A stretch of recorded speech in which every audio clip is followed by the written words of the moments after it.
Assalamualaikum warahmatullahi wabarakatuh. Bismillahirrahmanirrahim. Alhamdulillahi rabbil alamin.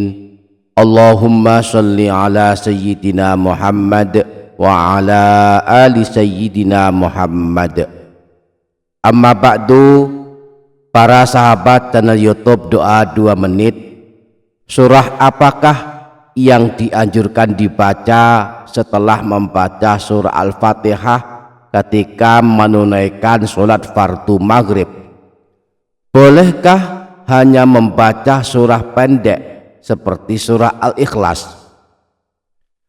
Salah satu bacaan sunnah di dalam ibadah sholat, baik sholat wajib maupun sholat sunnah, adalah membaca surah-surah pilihan setelah membaca surah Al-Fatihah.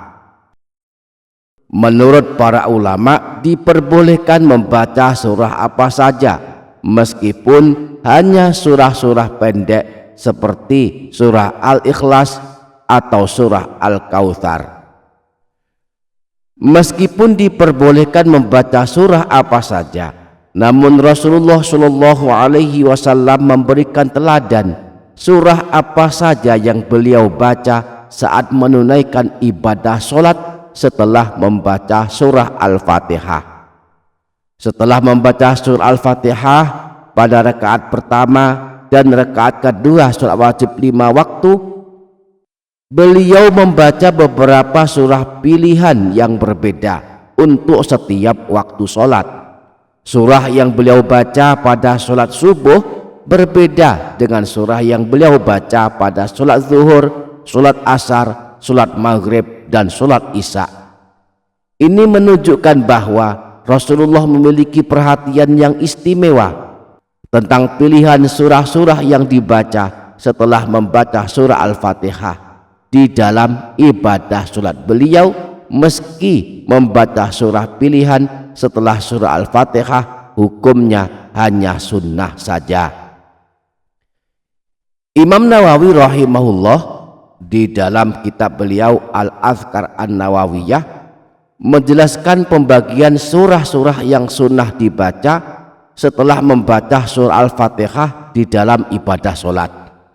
Beliau menjelaskan untuk sholat subuh dan sholat zuhur, bacaan surah pilihan yang sunnah dibaca adalah surah-surah tiwalul mufassal, yakni surah-surah terpanjang di antara surah-surah pendek, yakni mulai surah Qaf hingga surah Al-Mursalat. Kemudian untuk sholat asar dan sholat isya sunnah membaca surah yang termasuk Ausatul Mufassal, yakni surah-surah yang lebih pendek dari surah-surah Tiwalul Mufassal, yakni mulai surah An-Naba hingga surah Al-Lail. Sedangkan khusus sholat maghrib, bacaan surah pilihan yang sunnah dibaca adalah Qisarul Mufassal, yakni surah-surah pendek mulai surah Wadduha sampai surah An-Nas. Nah, mulai surah Wadduha sampai dengan surah An-Nas inilah yang dianjurkan dibaca pada rakaat pertama dan rakaat kedua sholat fardu maghrib. Nah, Rasulullah Shallallahu Alaihi Wasallam ketika beliau menunaikan sholat maghrib, beliau membaca surah Al-Kafirun pada rakaat pertama dan surah Al-Ikhlas pada rakaat kedua. Hal ini dijelaskan dalam hadis riwayat Imam Ibnu Majah yang bersumber dari Sayyidina Ibnu Umar. Kana Nabi Shallallahu Alaihi Wasallam yaqra'u fil maghribi qul ya ayyuhal kafirun wa qul huwallahu ahad.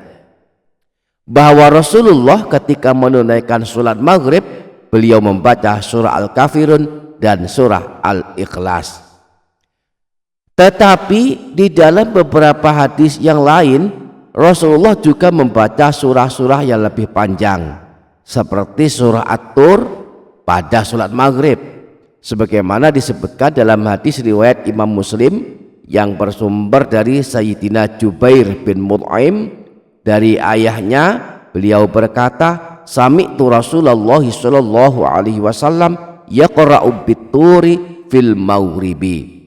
Aku pernah mendengar Rasulullah membaca surah At-Tur pada sholat maghrib.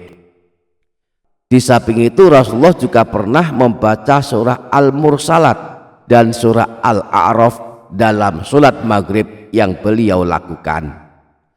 Demikian para sahabat, semoga dapat difaham dan dapat diamalkan, semoga bermanfaat. Wassalamualaikum warahmatullahi wabarakatuh.